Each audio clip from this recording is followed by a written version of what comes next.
Oke, sepertinya sekarang sudah jam 11. Kita mungkin bisa langsung saja masuk ke sesi talk show kita pada hari ini rekan-rekan semua. Langsung saja saya panggilkan moderator kita pada hari ini, Mbak Nucha Bahri. Halo Mbak. Halo Mbak, apa kabar? Baik, Mbak Nucha silakan. Oke, The floor is yours. Terima kasih. terima kasih banyak. Halo, selamat siang semuanya rekan-rekan media. Selamat datang dalam online talk show kampanye Stop Pneumonia menyambut Hari Pneumonia Dunia 2020 bertajuk Selamatkan Anak dari Bahaya Pneumonia di Masa Pandemi. Perkenalkan, saya Nucha Bahri yang akan menjadi moderator selama kurang lebih 1 jam ke depan. Dalam diskusi kita nanti, kita bersama-sama akan membahas mengenai upaya yang dapat kita lakukan bersama untuk mencegah pneumonia, yang kini masih menjadi permasalahan kesehatan yang serius, khususnya pada anak di Indonesia. Dalam rangka menyambut peringatan Hari Pneumonia Dunia, Save the Children di Indonesia, dan dengan dukungan oleh Pfizer, ingin mengajak rekan-rekan media sekalian bersama mendorong pemahaman yang lebih mendalam terkait dengan diskusi bersama pembicara-pembicara kita pada siang hari ini.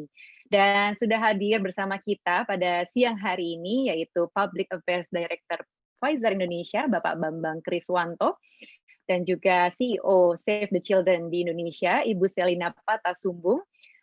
Begitu juga dengan Direktur Pencegahan dan Pengendalian Penyakit Menular langsung Kementerian Kesehatan Republik Indonesia, Dr. Siti Nadia Tarmizi, MFID, dan juga Direktur Kesehatan Keluarga dari Kementerian Kesehatan Republik Indonesia, Dr. Erna Mulati, MSc, CMFM, dan juga Ketua UKK Respirologi dari Ikatan Dokter Anak Indonesia, Dr. Nastiti Kaswandani, SPAK. Selamat siang semuanya, Bapak dan Ibu, dokter, apa kabar? Siang, Mbak Nucha. Baik, Siang. dan kami berharap melalui diskusi siang hari ini, rekan-rekan akan mendapatkan informasi akurat tentang bahaya pneumonia pada anak dan upaya pencegahannya. Sebelum kita memulai, saya ingin sedikit menginformasikan bahwa kita akan memiliki sesi tanya jawab dengan para narasumber setelah acara talk show berlangsung. Untuk mengajukan pertanyaan, rekan-rekan media dapat mengetikkan pertanyaan di kolom chat box yang ada di bawah sini ya. Tinggal di-insert aja pertanyaannya apa, dan yang baru saja bergabung mohon menuliskan nama Anda dan nama media di kolom chat.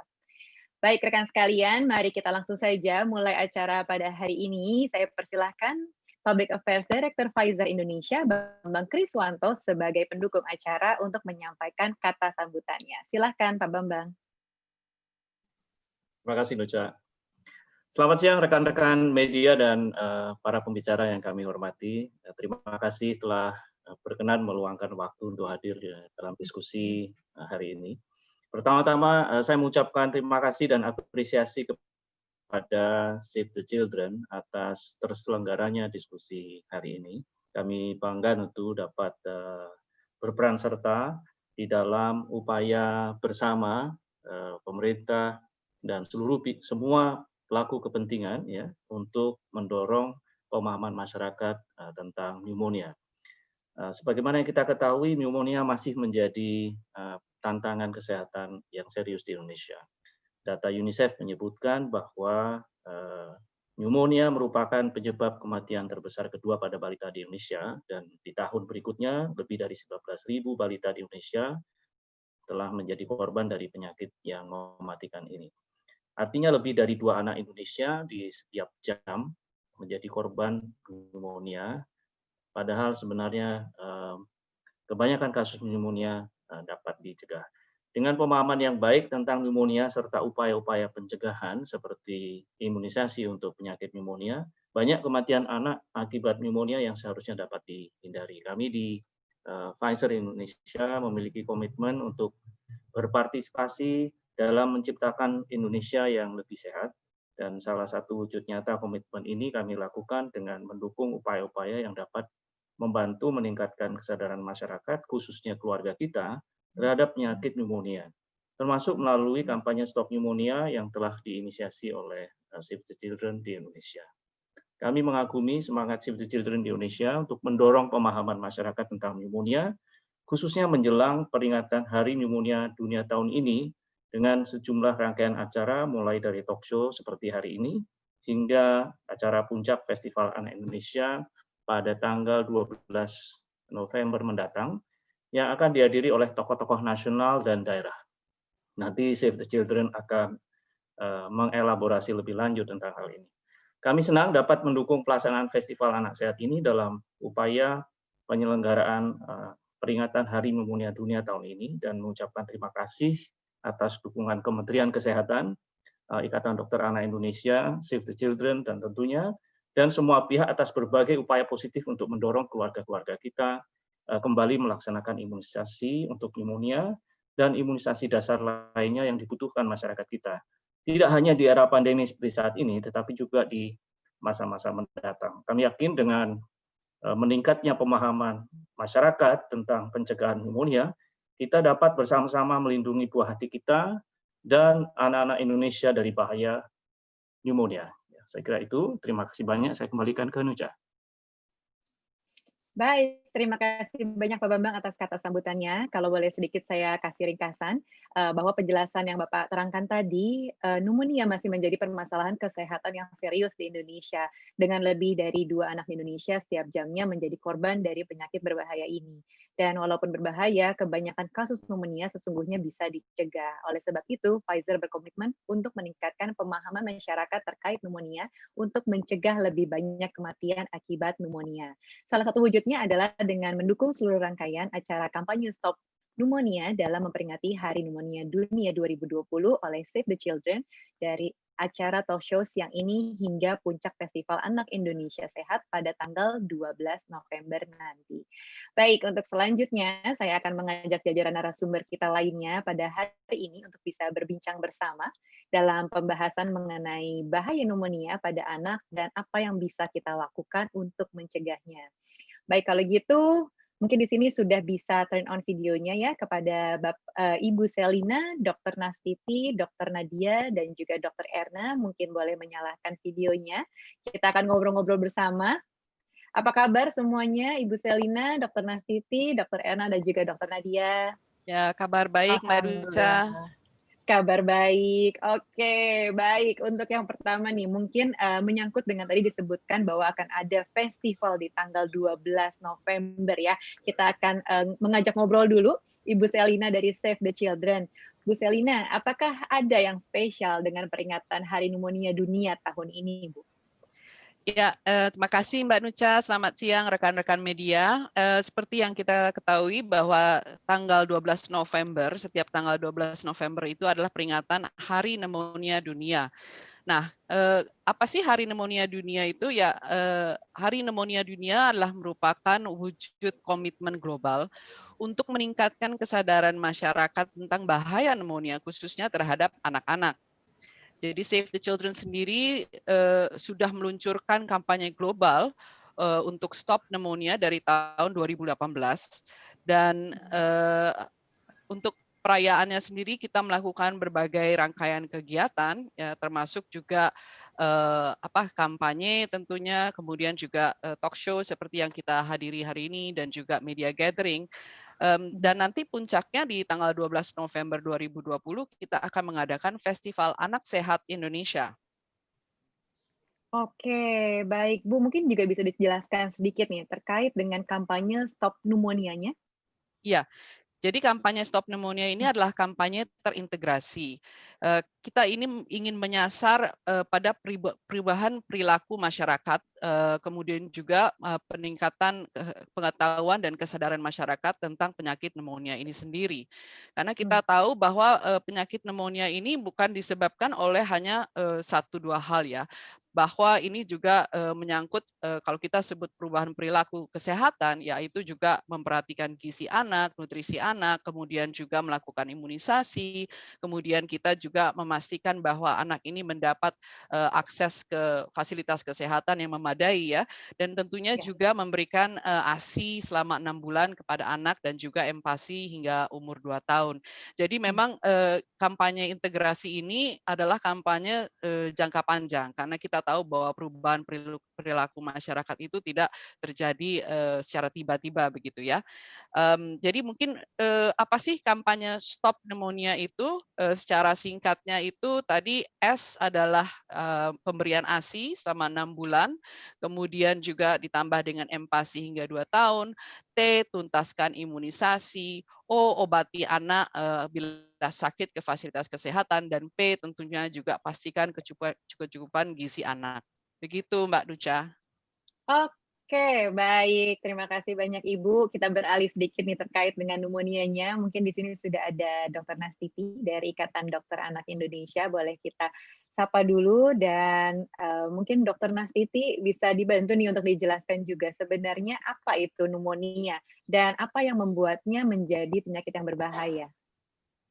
Baik, terima kasih. Selamat siang. Assalamualaikum warahmatullahi wabarakatuh.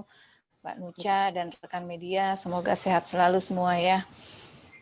Tadi ditanyakan mengenai definisi pneumonia dan kenapa pneumonia itu berbahaya. Nah, ini penting memang mengetahui pengertiannya terlebih dahulu. Jadi pneumonia itu singkat kata adalah suatu radang paru akut. Selengkapnya kita definisikan pneumonia itu merupakan suatu peradangan yang akut, yang paling banyak itu penyebabnya infeksi. Dan ini mengenai jaringan paru.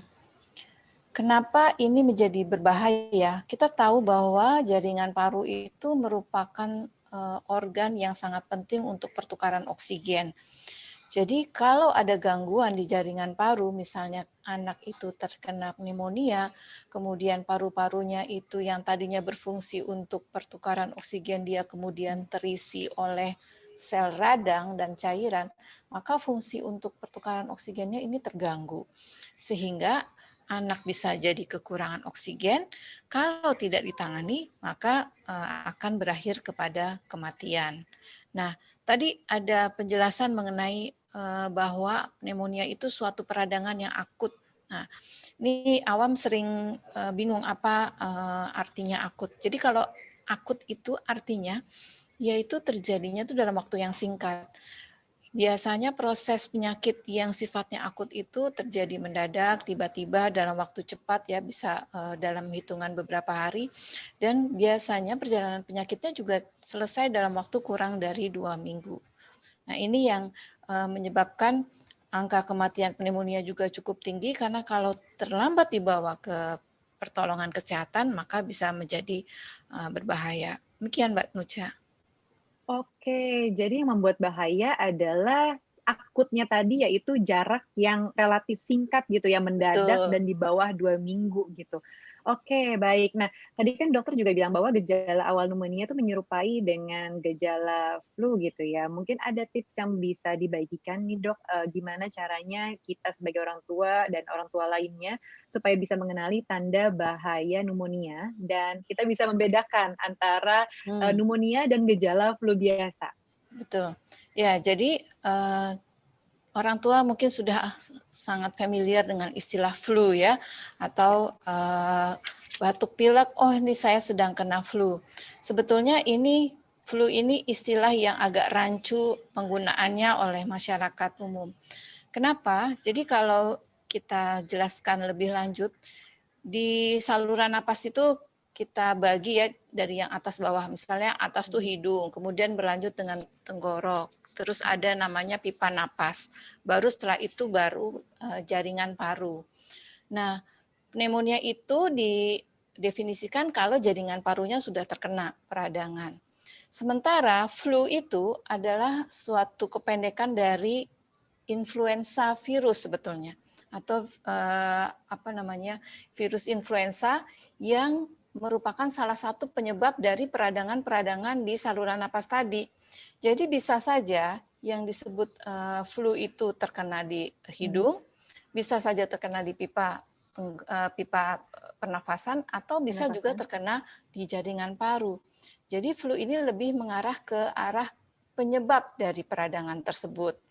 Kalau yang sering dikatakan flu oleh masyarakat umum itu sebenarnya kalau di terminologi medis itu kita sebut dengan istilah common cold atau selesma bahasa Indonesianya. Nah, jadi kalau ada gejala demam-demam, batuk, pilek, ya meler, itu biasanya istilah yang tepat adalah common cold atau selesma. Ketika suatu infeksi akut ini disebabkan oleh virus influenza, baru kita menyebutnya flu. Jadi flu ini kalau menyerang di saluran napas, itu kadang-kadang memang bisa berat, bisa sampai terjadi peradangan di paru-paru. Jadi mungkin kita harus mempopulerkan lagi istilah selesma yang sudah lama dilupakan ya, karena orang sekarang lebih mudah untuk menyebut flu. Demikian Mbak Nucha. Oke, baik. Jadi cukup jelas perbedaannya antara flu dan juga gejala pneumonia ya. Oke, baik. Dok, selanjutnya nih, kapan sebaiknya kita sebagai orang tua membawa anak-anak menemui dokter? Tanda bahayanya apa supaya kita bisa mewaspadai bahwa ini adalah gejala pneumonia? Ya, jadi awalnya memang seperti gejala selesma biasa ya, demam, kemudian batuk, pilek, itu merupakan gejala yang awal ditemukan pada umumnya anak itu mengalami gejala tersebut pada awalnya. Lalu kita sudah mencurigai anak itu terkena pneumonia kalau gejalanya itu berlanjut, jadi demamnya tidak turun-turun, dia sudah 2-3 hari kok masih terus demam.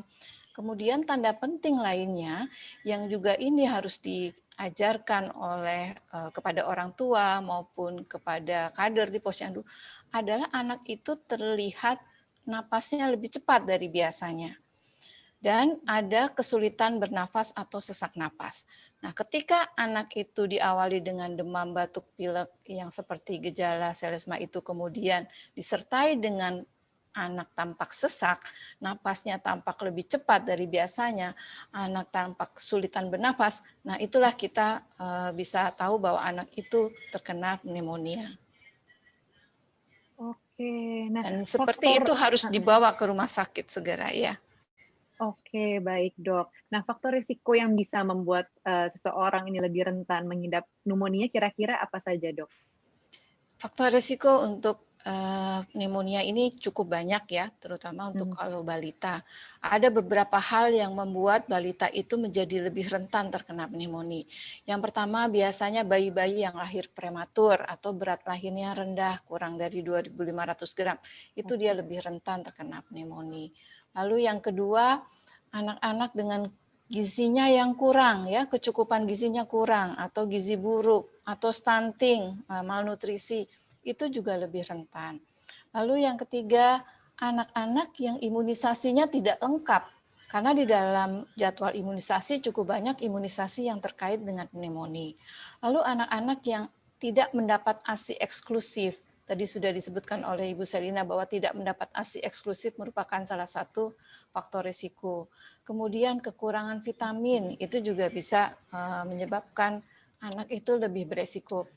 Dan satu hal lagi yang sangat penting, yaitu anak terpajan oleh polusi, terutama polusi di dalam rumah, yaitu asap rokok. Nah, ini merupakan komponen yang sangat penting yang saya tidak pernah bosan untuk mengadvokasi orang tua bahwa asap rokok itu merupakan hal yang sangat meningkatkan risiko pneumonia dan meningkatkan risiko kematian akibat pneumonia.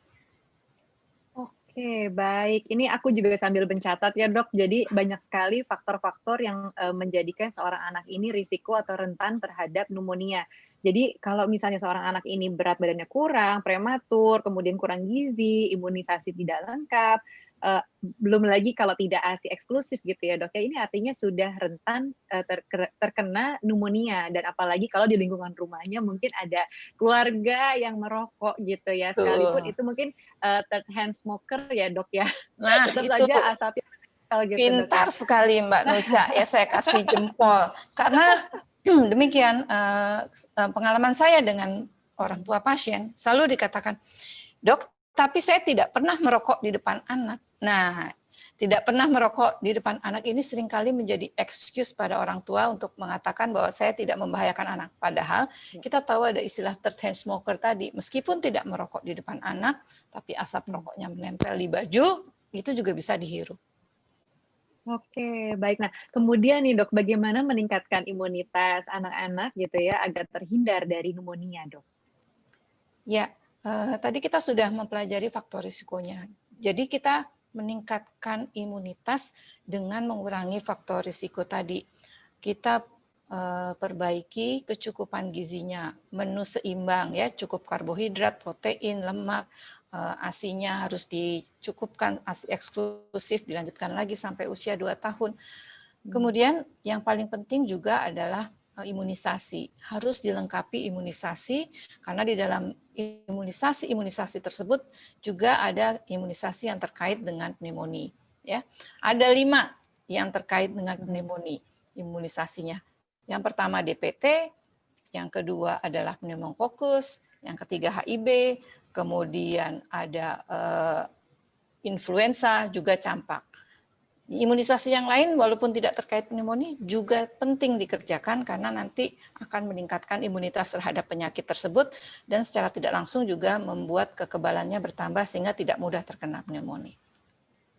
Oke, jadi yang dokter rekomendasikan adalah 5 imunisasi tadi ya dok ya. Jadi ini benar-benar harus menjadi perhatian karena kadang-kadang ada yang harus diulang ya dok setiap tahun, per berapa bulan gitu ya dok ya. Dan harus kalau bisa 2 tahun pertama apalagi ya dok itu imunisasi jadwalnya harus on time ya dok. Harus on time dan harus lengkap. Nah, terkait on time dan lengkap ini memang sekitar sudah dari berapa bulan kita mengalami pandemi ya? 7 bulan ya? 8 bulan dok. 8 bulan ya. 8 bulan mungkin nanti dokter Nadia juga bisa menambahkan bahwa angka imunisasi kita drop. Sehingga kenapa? Karena orang tua banyak yang khawatir untuk membawakan anaknya dibawa untuk mendapat imunisasi. Nah, ini sangat dikhawatirkan oleh banyak ahli kesehatan maupun Badan Kesehatan Dunia maupun nasional. Kenapa? Nanti pandemi setelah berlalu, kita akan mendapat ancaman dari penyakit-penyakit yang sebetulnya dapat dicegah dengan imunisasi. Difteri, pertusis, tetanus, kemudian pneumonia tadi, campak, itu bisa mengancam karena angka cakupan imunisasi kita berkurang. Jadi ketika saat ini kondisi sudah normal, bukan normal, sudah new adaptation, bukan new normal, new adaptation, adaptasi baru, saya kira rumah sakit maupun layanan kesehatan sudah mempersiapkan diri untuk menerima atau menjalankan program imunisasi dengan cara yang berbeda dengan sebelum pandemi. Sehingga anak itu aman untuk dibawa ke layanan-layanan kesehatan untuk segera mengejar ketertinggalan yang kemarin sempat takut dibawa ke rumah sakit, harus dikejar ketertinggalannya supaya lengkap.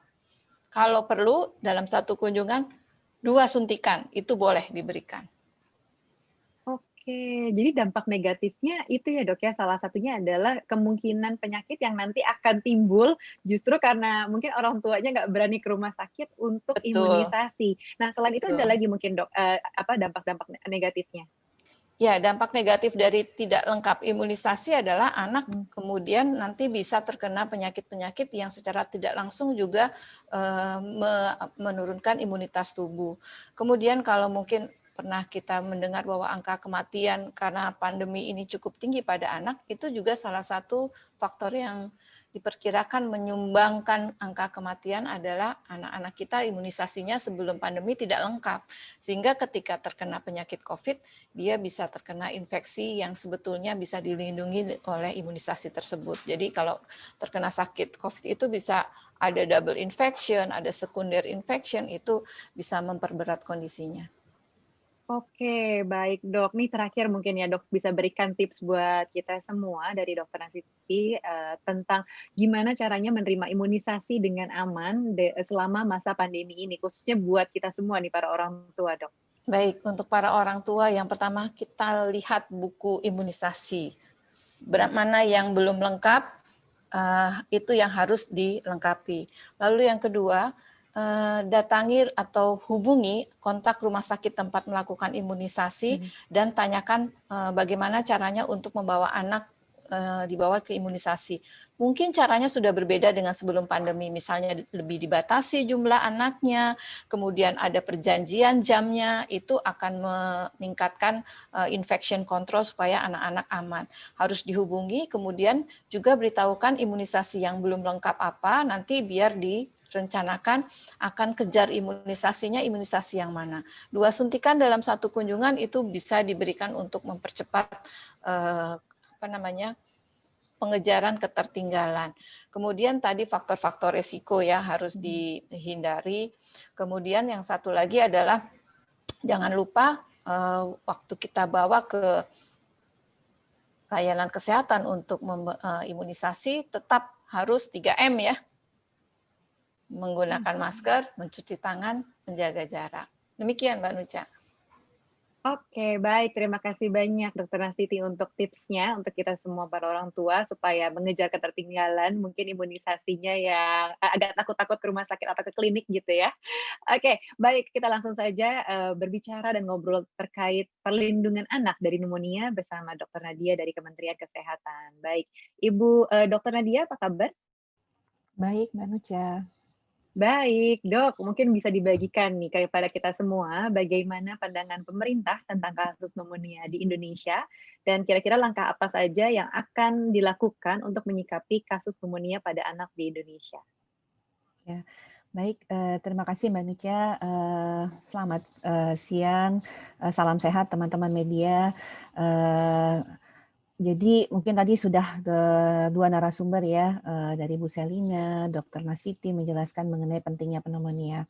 Tentunya kalau kami dari segi program, mengapa kemudian pneumonia ini menjadi salah satu program di Kementerian Kesehatan yang artinya menjadi suatu program kesehatan yang menjadi perhatian adalah karena kita tahu bahwa kualitas daripada suatu negara itu diukur dalam kategori indikator kesehatan itu umumnya 2, yaitu angka kematian ibu dan angka kematian balita atau angka kematian anak, bayi dan balita maksud saya.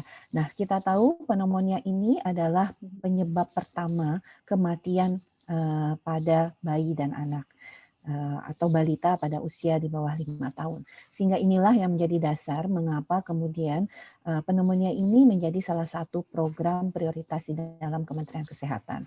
Karena kita tidak ingin sebenarnya ada satupun anak Indonesia yang lahir kemudian meninggal dikarenakan karena suatu penyakit, khususnya penyakit ini yang sesuatu yang bisa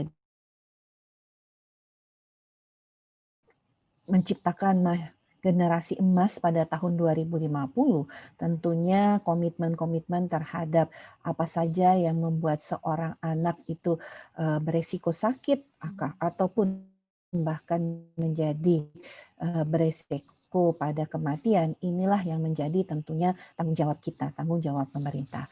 Kita tahu Mbak Nucha bahwa tadi saya sudah sampaikan bahwa pneumonia ini penyebab kematian nomor 1 setelah diare, setelah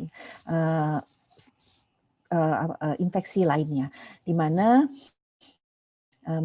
mengapa kemudian Indonesia masih terus berkomitmen menghilangkan angka atau menurunkan angka kesakitan dan kematian pneumonia ini, karena di dalam kacamata kinerja dunia kesehatan, Indonesia itu termasuk negara di dalam 10 negara di mana 6 daripada kematian yang terjadi itu disebabkan pneumonia.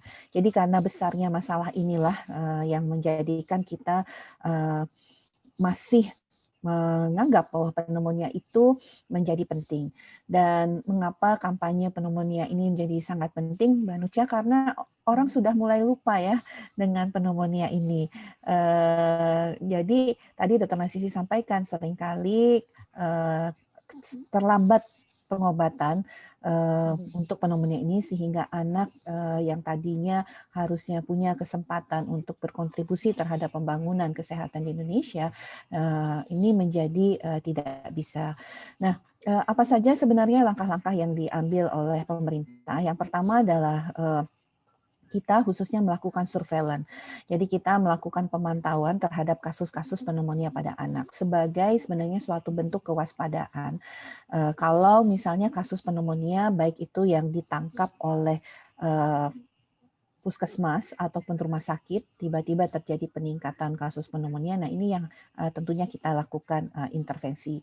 Jangan sampai kita mengalami suatu kondisi kejadian luar biasa akibat pneumonia yang tentunya akan meningkatkan angka kematian dan angka kesakitan.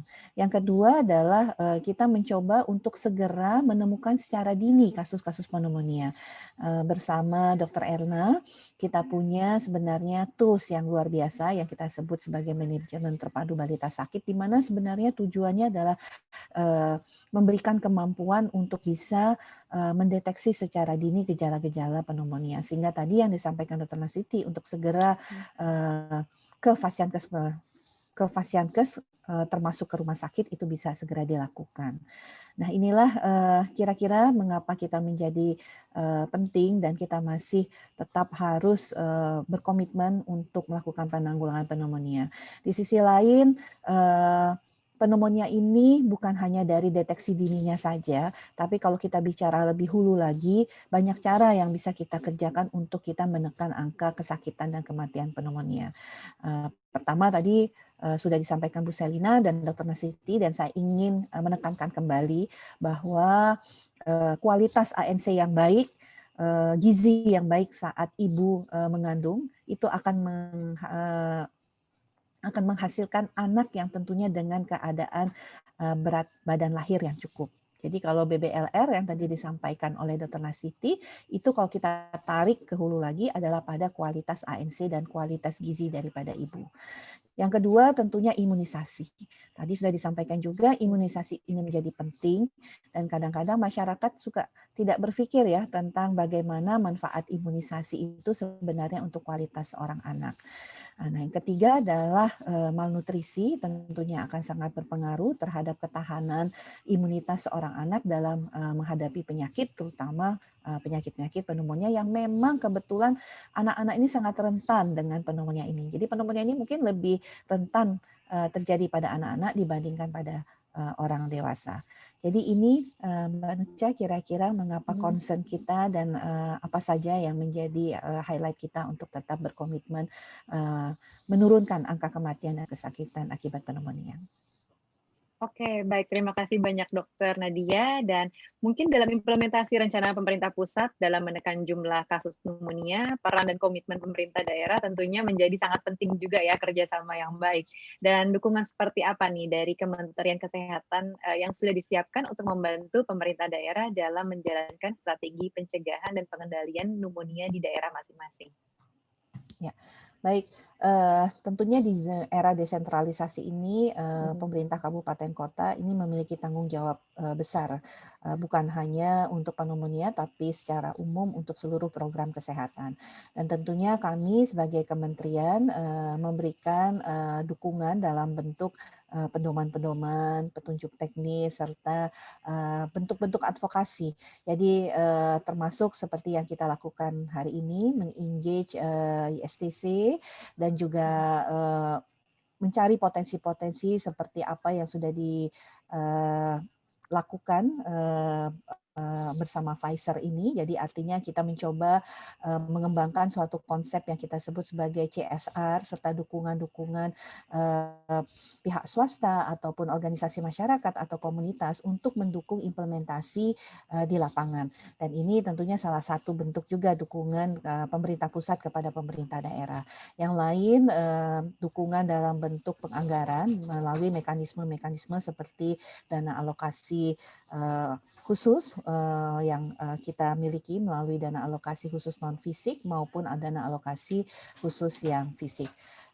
Jadi mekanisme-mekanisme itu yang bisa mendukung, tapi utamanya adalah dengan adanya peringatan Hari Pneumonia Sedunia ini tentunya menjadi momentum untuk pemerintah daerah dan pemerintah pusat juga mengingatkan kembali, menguatkan komitmen kita kembali, dan mengajak peran serta siapapun juga, baik itu komunitas internasional, komunitas nasional, LSM lokal, maupun pihak-pihak swasta untuk kita berkomitmen dan mengingat kembali pentingnya bahwa penanganan pneumonia ini harus tetap menjadi tujuan kita dalam rangka meningkatkan kualitas hidup seorang anak. Oke, baik. Terima kasih banyak, Dok, untuk penjelasannya.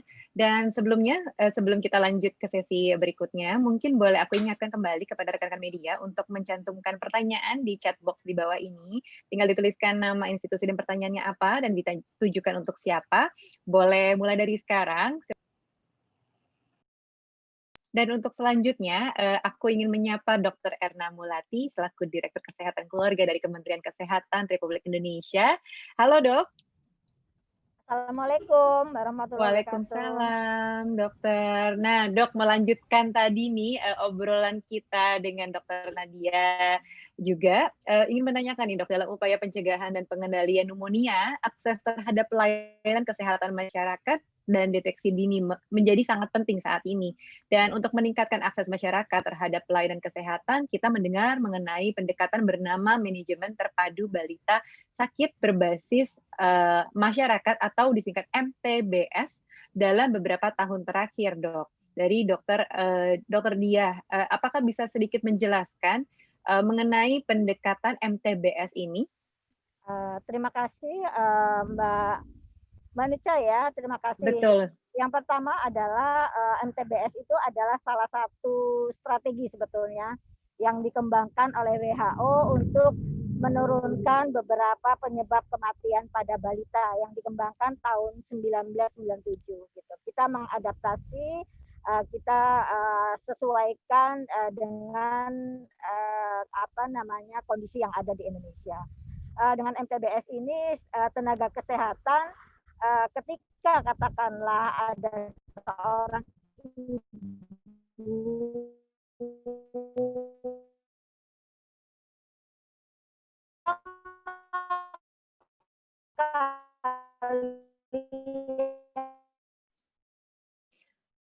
Dokter Erna, mohon maaf agak terputus suaranya. Boleh diulang sedikit, Dok? Halo? Maaf ya. Oke. Ya. Jadi ya halo.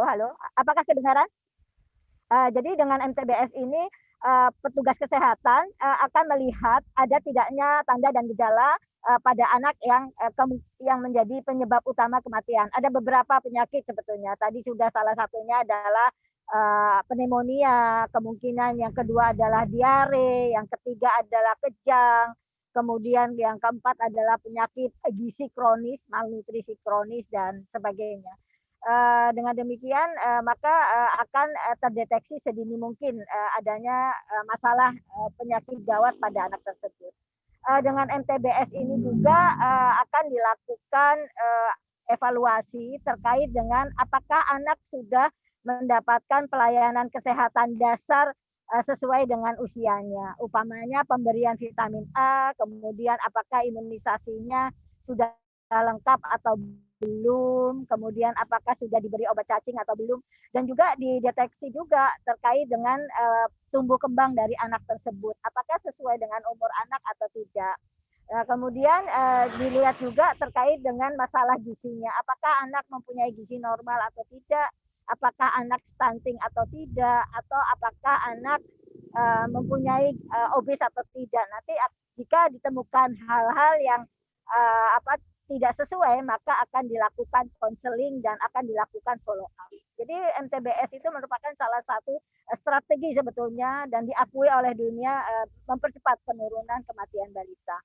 Nah, karena ini ada di level tingkat tenaga kesehatan, kami menindaklanjuti untuk di level tingkat keluarga dengan buku KIA sebetulnya. Di dalam buku KIA yang Kementerian Kesehatan produk sesuai dengan jumlah sasaran ibu hamil, itu kita mengajarkan ke masyarakat, ke orang tua, ke ibu, terkait dengan deteksi dini penyakit-penyakit pada anak. Dan juga kita mengembangkan MTBSM, Mbak. Jadi MTBS itu ada 2 tadi, manajemen.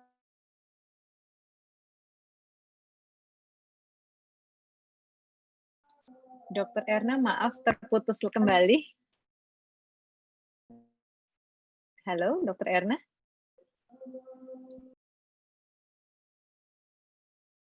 Tapi juga ada yang dilengkap berbasis masyarakat. Hal ini kita berikan kepada kader-kader yang ada di daerah terpencil. Seperti contohnya kita mengembangkan di daerah Papua seperti di Wamena dan juga beberapa daerah terpencil lainnya yang kemungkinan besar itu sulit untuk mendapatkan atau tidak terakses oleh tenaga kesehatan. Para kader ini selain kita tingkatkan pengetahuannya terhadap deteksi dini tersebut, maka dia dikasih kewenangan oleh profesi setempat untuk memberi obat prarujukan. Jadi prarujukan saja. Jadi setelah itu baru balita tersebut dirujuk ke fasilitas kesehatan. Karena kalau tidak diberikan pengobatan prarujukan, maka kemungkinan besar kondisi balita itu sudah dalam kondisi yang sangat berat ketika sampai di fasilitas kesehatan. Mungkin itu, Mbak. Oke, baik. Nah, Dok, boleh tahu juga upaya apa saja yang dilakukan oleh Kementerian Kesehatan dalam memastikan pelayanan mendasar terhadap balita seperti imunisasi, pemantauan tumbuh kembang, supaya tetap berjalan di masyarakat, khususnya dalam situasi pandemi seperti saat ini? Terima kasih, Mbak. Jadi kami sudah berkoordinasi dan juga sudah keluar sebetulnya per Kemendagri yang terkait dengan terkait dengan bukanya posyandu, kapan posyandu itu bisa dilaksanakan. Jadi masyarakat bisa bisa mengacu pada Kemendagri terkait dengan pembukaan posyandu. Jadi yang paling penting adalah yang kita kembangkan dengan kondisi COVID ini adalah bagaimana kita berupaya memperkuat lintas program di Kementerian Kesehatan dan juga dengan lintas sektor, termasuk juga berkoordinasi dengan PKK dan juga dengan lintas sektor terkait lainnya agar katakanlah pelayanan dasar itu tetap bisa diberikan. Di satu sisi kita memang untuk katakanlah anak-anak yang berisiko tadi seperti apa yang disampaikan oleh Dr. Nadia terkait dengan masalah nutrisi, kemudian masalah terkait dia belum mendapatkan imunisasi, jika katakanlah bukaan posyandu di daerah tersebut tidak memungkinkan, maka bisa dilakukan kunjungan, baik kunjungan rumah maupun diadakan kunjungan di satu tempat yang memang untuk memenuhi kebutuhan pelayanan dasar untuk kelompok anak tersebut. Tapi untuk katakanlah yang anak dalam kondisi sehat-sehat saja mungkin bisa berkunjung ke posyandu 2 bulan sekali. Mungkin itu.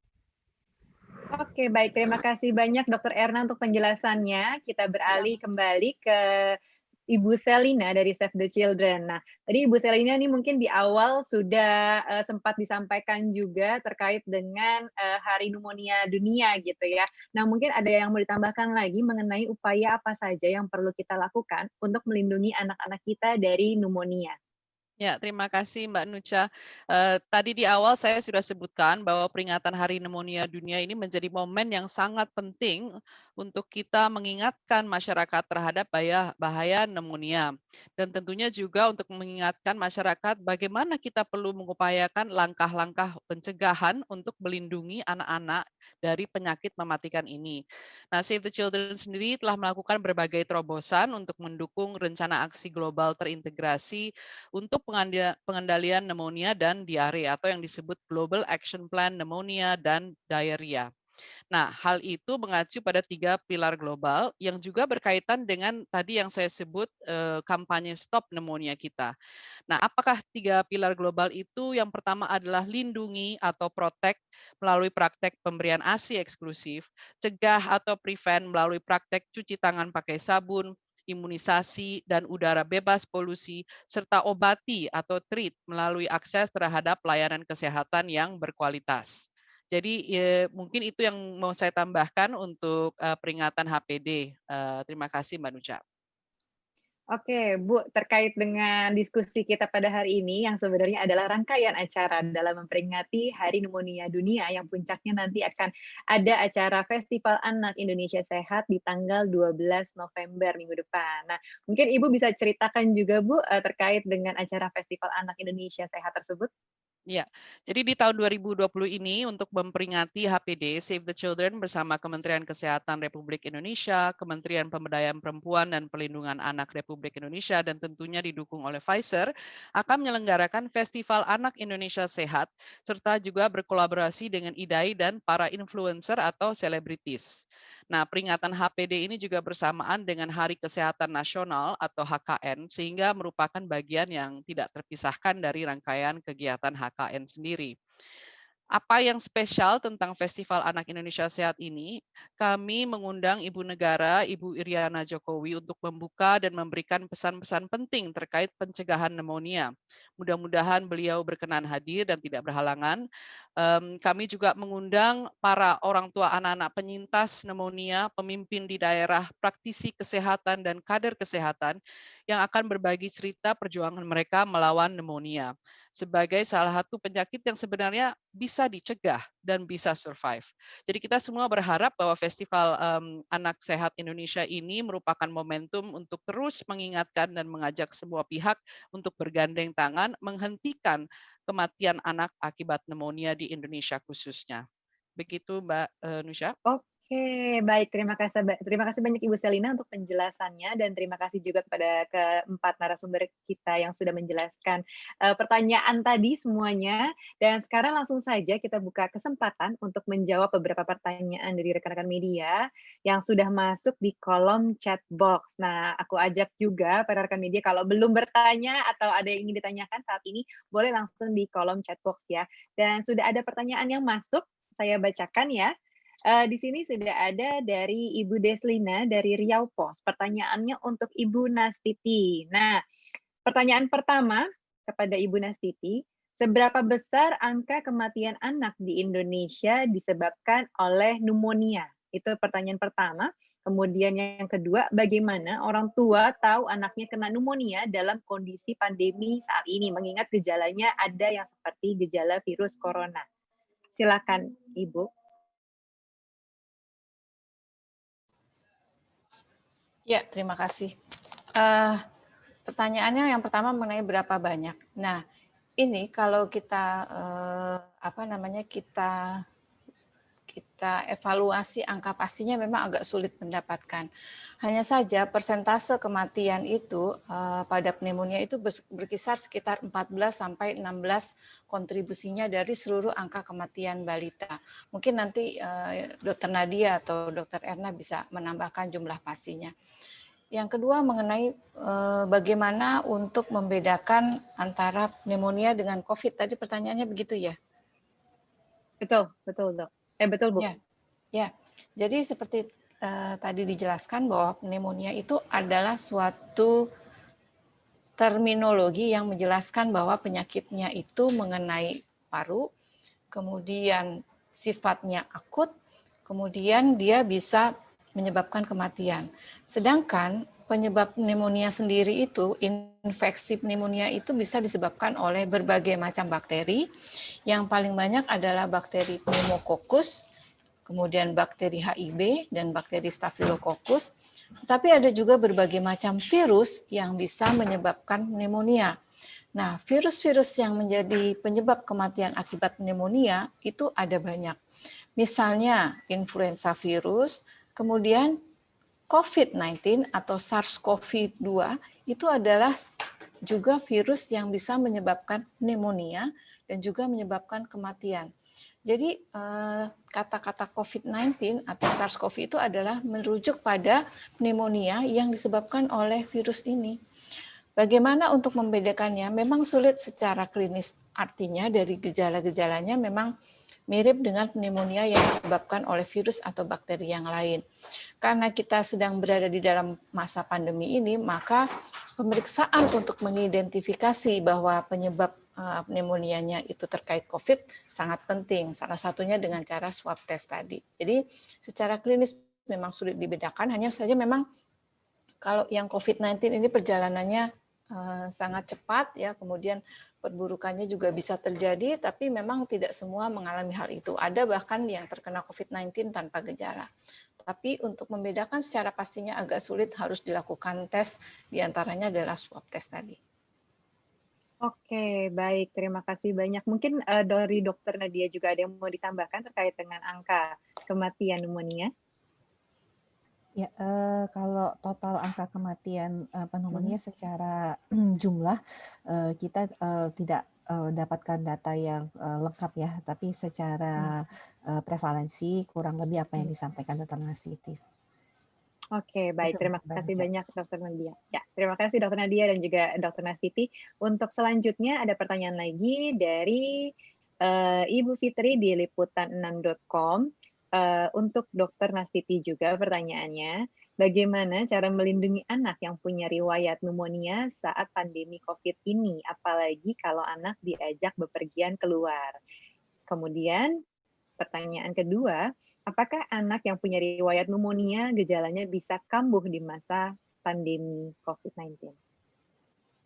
Silakan, Dok. Baik, tadi sudah disebutkan ya. Saya ulangi pertanyaannya, Ya. bagaimana melindungi anak dengan riwayat pneumonia di masa pandemi ini, dan kemudian apakah yang dulu pernah riwayat pneumonia bisa terulang lagi atau kambuh lagi di masa pandemi ini. Nah, tadi saya sudah sebutkan bahwa pneumonia gejalanya itu akan selesai dalam waktu 14 hari atau 2 minggu. Kalau memang itu sembuh sempurna, artinya tidak ada gejala sisa yang terjadi pada paru anak, anak itu yang pernah terkena pneumonia bisa hidup atau bertumbuh kembang seperti anak normal yang lainnya. Oleh sebab itu kita sangat mengkampanyekan hal ini supaya kalau terkena pneumonia itu cepat bisa sembuh, atau kalau bisa jangan sampai kena pneumonia. Karena kalau kita penyembuhannya baik, maka anak itu akan tumbuh kembangnya normal. Tetapi ada kalanya kalau ada komplikasi, misalnya menyebabkan kecacatan pada parunya, tentu ini akan menjadi anak itu berkurang daya tahan tubuhnya. Ini yang perlu kita hindari. Nah, ketika anak itu sudah sembuh sempurna, pernah dulu pneumonia, kemudian sembuh sempurna, bagaimana di era pandemi ini? Sebetulnya kuncinya sama dengan anak-anak yang lainnya, karena kita menganggap anak yang sudah sembuh sempurna dari pneumonia itu sama dengan anak-anak lainnya. Ikatan Dokter Anak Indonesia sampai saat ini masih sama mengeluarkan himbauan pada anak untuk tidak keluar rumah, kecuali untuk hal-hal yang mendesak, misalnya ke rumah sakit untuk diimunisasi atau ketika ada masalah kesehatan yang lainnya. Disarankan untuk tidak membawa anak itu ke tempat keramaian karena anak itu sangat berisiko untuk tertular. Sehingga paling baik memang stay di rumah. Ketika harus pergi ke rumah sakit atau alasan mendesak yang lainnya, kita jalankan protokol kesehatan ya. Misalnya ketika anak itu sudah di atas 2 tahun, kita bisa menggunakan masker atau menambahkan dengan face shield, 3M tadi, menjaga jarak, kemudian mencuci tangan dan menggunakan masker, itu juga dijalankan. Apakah bisa kambuh kembali? Sembuh sempurna? Infeksi kembali itu masih mungkin ya. Tetapi ketika dia sudah ada kekebalan, biasanya dia akan terlindungi dari pneumonia yang penyebabnya sudah pernah. Tapi kalau misalnya terkena bakteri atau virus lain, itu masih mungkin. Oleh sebab itu, dunia juga mencatat ketika semua orang melakukan tanda kutip lockdown ya, artinya tidak kemana-mana, itu angka penurunan penyakit infeksi yang menular akibat airborne atau droplet juga berkurang kalau dia tertularnya di luar rumah. Karena membawa anak itu keluar berarti dia memaparkan kepada kemungkinan infeksi yang lebih luas. Demikian Mbak Nucha. Oke, baik. Dok, selanjutnya ada pertanyaan lagi untuk Dr. Nastiti nih dari Ibu Sinta di Bisnis Indonesia. Pertama, berapa lama pneumonia bisa kambuh setelah ditangani? Dan kedua, apakah ada efek lanjutan apabila anak terkena pneumonia? Dan ketiga, apakah perlu perawatan khusus pasca anak terkena pneumonia atau apa saja yang perlu dihindari? Ya, Sebenarnya hampir sama pertanyaannya ya tentang hampir serupa. pasca pneumonia. Jadi kalau dia sembuhnya sempurna, maka sebetulnya tidak ada yang perlu kita khawatirkan. Tapi kita tetap harus meningkatkan imunitas dengan melengkapi imunisasi yang belum, kemudian memperbaiki hal-hal yang tadi bisa meningkatkan imunitas seperti nutrisi, ASI, menghindari asap rokok, itu tetap dikerjakan. Kemudian perjalanan penyakit untuk pneumonia sendiri sebetulnya sebagian besar akan sembuh sempurna. Akan tetapi pada kelompok tertentu yang mempunyai risiko tinggi dan ini sulit untuk diatasi, misalnya ada anak-anak dengan penyakit jantung bawaan yang belum dikoreksi penyakit jantungnya, atau ada anak-anak dengan, mohon maaf saya harus sebut, dengan HIV yang imunitasnya memang sulit diatasi, itu bisa jadi dia akan lebih sering terkena pneumonia dibandingkan dengan anak-anak yang lainnya. Itu yang kita katakan bahwa ada kelompok-kelompok tertentu yang memang mempunyai risiko tinggi untuk pneumonia-nya bisa berulang. Apa yang harus dilakukan? Tadi kembali lagi, imunisasi, nutrisi, ASI, dan hindari polusi. Oke, baik. Terima kasih banyak Dr. Nastiti untuk penjelasan dan jawabannya. Sekarang kita sudah di penghujung acara. Dan terima kasih untuk rekan-rekan media yang sudah bergabung bersama kami di sini dalam acara online talk show. Dan juga terima kasih kami sampaikan kepada Bapak Bambang Kriswanto, Ibu Selina Patasumbung, Dr. Siti Nadia, Dr. Nastiti, dan juga Dr. Erna atas informasinya dan diskusi pada siang hari ini. Setidaknya ada beberapa poin yang bisa kita ambil dari online talk show kita di siang hari ini. Pertama, terkait dengan berbahaya dan mematikannya penyakit ini, pneumonia sebenarnya dapat dicegah. Jadi beberapa upaya pencegahannya meliputi penerapan pola hidup bersih, gizi yang seimbang, imunisasi yang sesuai jadwal, dan selalu waspadai tanda bahaya pneumonia, meliputi kesulitan bernafas, batuk, demam yang berkepanjangan, dan jika orang tua ragu apakah anak mengalami gangguan gejala pneumonia atau tidak, sebaiknya segera periksakan ke dokter. Dan jangan tunda untuk memberikan imunisasi kepada anak-anak kita. Walaupun di tengah pandemi, tetap aja ikuti protokol kesehatan yang sudah disediakan fasilitas kesehatan untuk bisa melakukan imunisasi dengan cara yang aman. Dan sebelum kita tutup, mungkin boleh rekan-rekan media untuk menyalakan videonya dulu sesaat. Kita ingin foto bersama dulu nih dengan para narasumber. Boleh ya sama-sama kita turn on videonya untuk terakhir. Di sini, oke, apakah sudah menyalakan semuanya? Kita akan foto bersama dengan para narasumber. Oke, masih banyak yang matikan ya. Oke, boleh nyalakan sesaat aja ya. Oke, aku hitung sampai 3, kita boleh pose dari sekarang. 1, 2, 3. Oke, sudah aman. Sekali lagi deh, boleh ya. 1, 2, 3. Oke, baik. Terima kasih banyak kepada semuanya yang sudah hadir, kepada narasumber kita. Semoga informasi yang diberikan bisa bermanfaat untuk kita semua. Sampai jumpa lagi di lain kesempatan dan mohon maaf apabila ada kekurangan dan kesalahan dalam acara ini. Semoga kita semua selalu sehat dan bahagia. Sampai ketemu lagi di event selanjutnya. Selamat siang.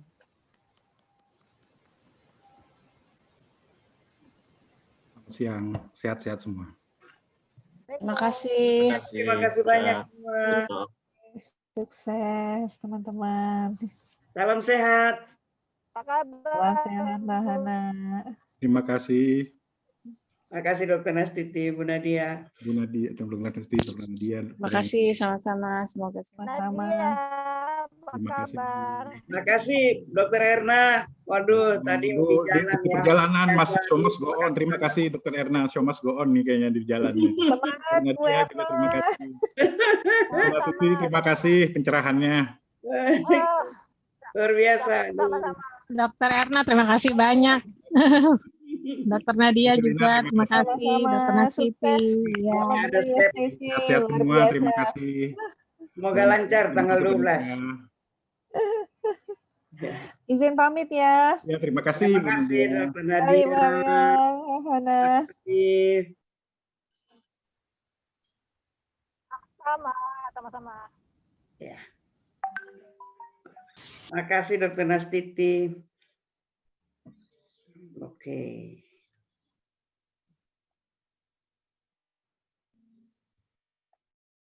Oke. Ini apakah tamu-tamunya sudah off semua kah? Belum kayaknya. Terima kasih semuanya. Terima kasih juga rekan media masih bergabung. Kami pamit undur diri. Mari kita semua bisa meninggalkan Zoom meeting ini ya. Mungkin Pak Hari bisa dibantu untuk bisa kita end meeting dari sisi host. Terima kasih semuanya. Terima kasih semua. Sehat-sehat. Makasih Mbak Rendra.